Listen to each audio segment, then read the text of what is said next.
Hey guys, I'm back for the second video in my series of videos, 5 fish myths debunked.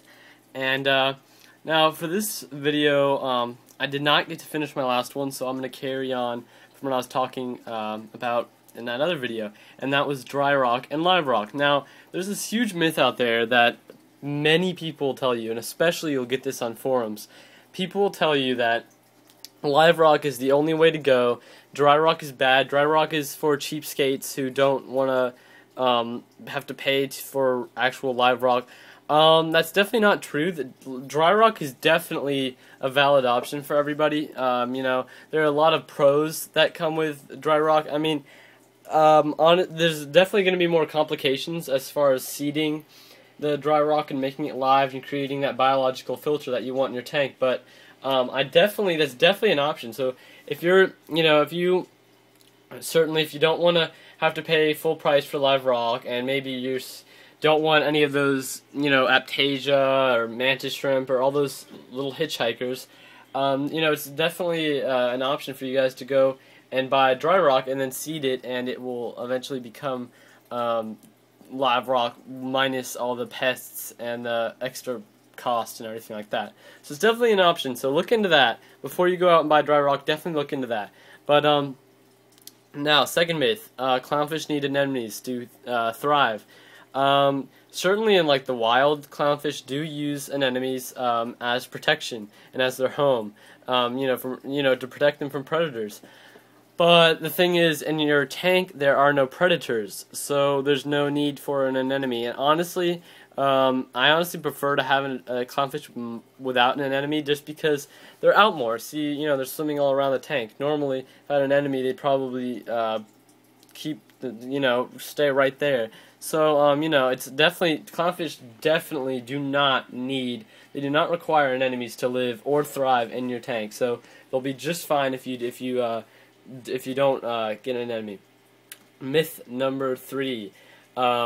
Sand-sifting animals are required to keep a healthy and clean sand bed, meaning sand-sifting gobies and sand-sifting starfish and horseshoe crabs and all those sand dollars and all those things that are actually going to be cleaning the sand. Now, the thing here, that's completely false. What will happen is live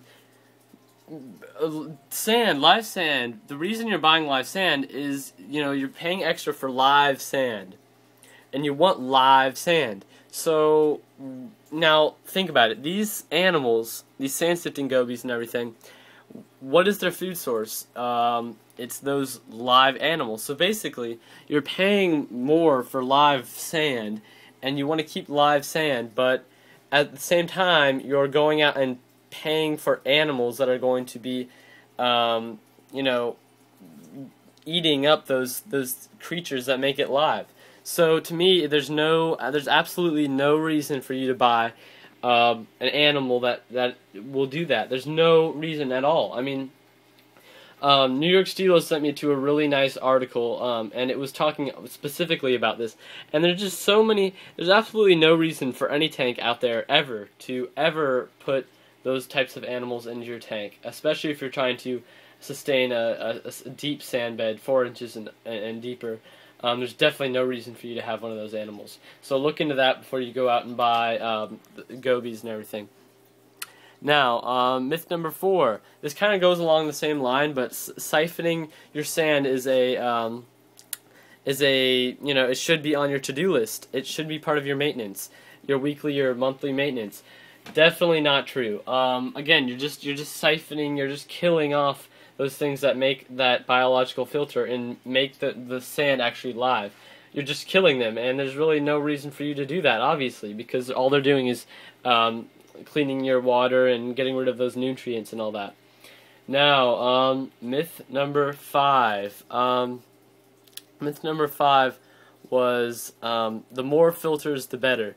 Meaning, I have seen this countless times where people will go on and talk about, oh, well, I can keep more than this amount of fish because I have 3 filters, or I have 2 filters, I have 5 filters, whatever.